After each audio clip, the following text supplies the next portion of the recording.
The Seventh Tower by Garth Nix. Book 5, Into Battle. Chapter 25. In the same laundry-holding area he'd used before, Tal found the robes of a bright star of the Yellow Order.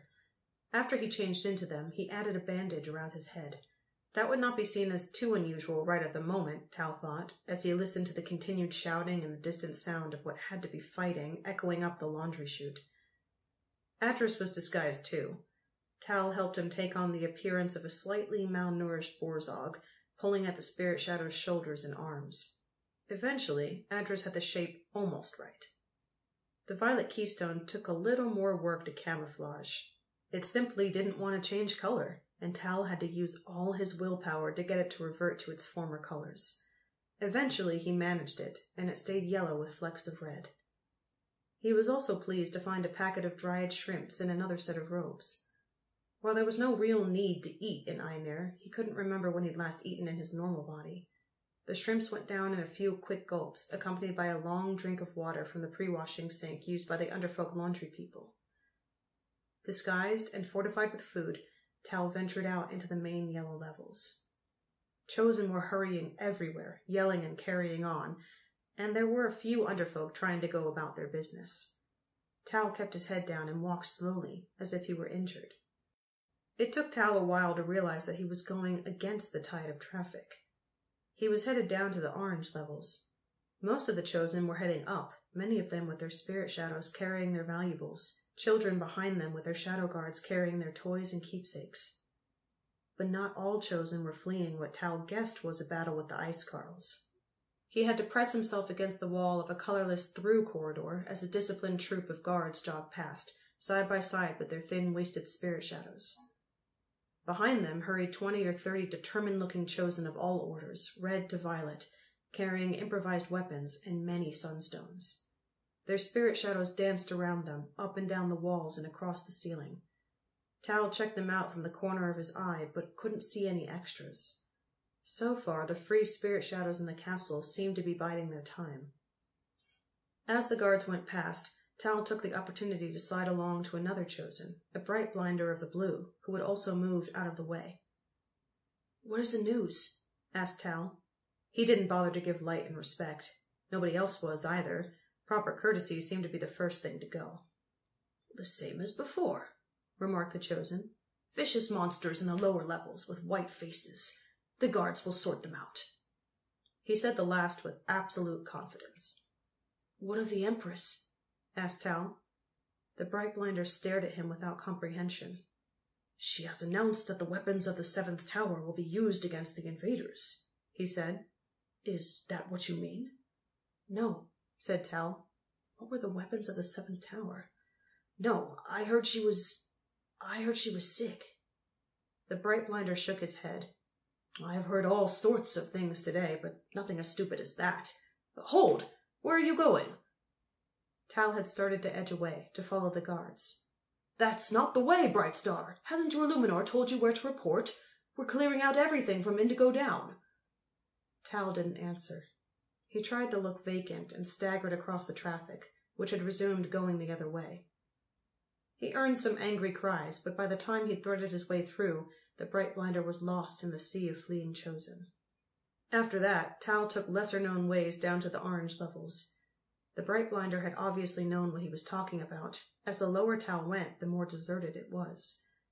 There were still guards and irregular groups of Chosen with them heading down, but Tal stayed out of their way, or pretended to be resting before continuing on up. In any case, they were always in too much of a hurry to pay any attention to him. Finally, he came to the familiar orange levels that had been home for most of his life. They did not feel like home now.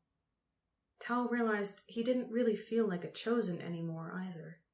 Certainly he had no desire either to join those fleeing upward or the fighters heading down. At the corner of the corridor that led to his family's rooms, Tal paused. He looked down it and saw the familiar door with his family's sigil, the orange sickle beast leaping over a 7-pointed star. His eyes misted as he remembered rushing home when he first got the news of his father's disappearance. He had tried not to cry then, not wanting anyone to see his sorrow and fear. Sushin had been waiting inside. It was unlikely Sushin was waiting inside now, not with the ice carls attacking, but Tal was sure he would have left traps, and perhaps free shadows, to guard Grail. He had almost caught Tal before in a similar way, by using his brother Gref as bait. "You see the door with the Sithil beast?" Tal whispered to Adras. "Can you slide under and have a look around? Be careful. There might be traps or enemies." "Adras will break traps and tear enemies into 3, declared the spirit shadow. "In half, I think you mean," corrected Tal. "No, 3. 1 piece left, 1 piece right, 1 piece to trample on," said Adras. "It is the Storm Shepherd way. That's what Adras is doing now." "Adras?" asked Tal. His voice sort of squeaked, in either nervousness or excitement. "She's in the castle?"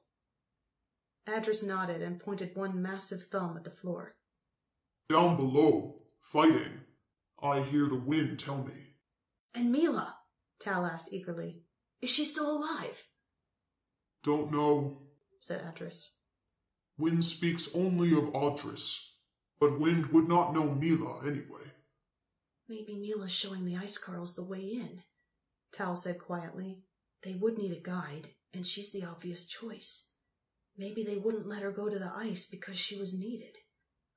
Adras shrugged. He didn't know. He was happy to know Adras was close. He would see her soon. Tal felt happier too. He'd never really believed that Mila was dead, but he'd feared that she was. But if Adras was here and fighting with the ice carls... "Do I go now?" interrupted Adras. Yes, said Tal, "but be careful. Unlock the door if it's locked, and don't touch anything suspicious." Adras drifted down the corridor. Tal watched anxiously as he slid under the door, every sense alert. But he didn't hear anything, and there was no sign of any alarm or trap. Minutes passed. Adras did not return. Tal stayed crouched at the corner, tension mounting inside him. What had happened to the spirit shadow? Another minute passed. Tal stood up, crouched down, stood up again. Another minute passed. Tal pushed his sunstone ring up and down his finger nervously. Surely Adras would have opened the door by now. Something must have gone wrong. Tal started to sneak along the corridor, his sunstone hand held ready. Red light started to billow to the surface of the stone as Tal prepared a red ray of destruction. He was almost at the door when it suddenly swung open. For a split second, Tal was about to fire the red ray at whatever came out, but he didn't, because it was Adras. "What are you waiting for?" asked the spirit shadow. "I unlocked the door ages ago. There's no one here anyway, just one of your lot, sound asleep in a funny, hot room at the back." "That's not one of my lot," Tal said angrily. "That's my mother."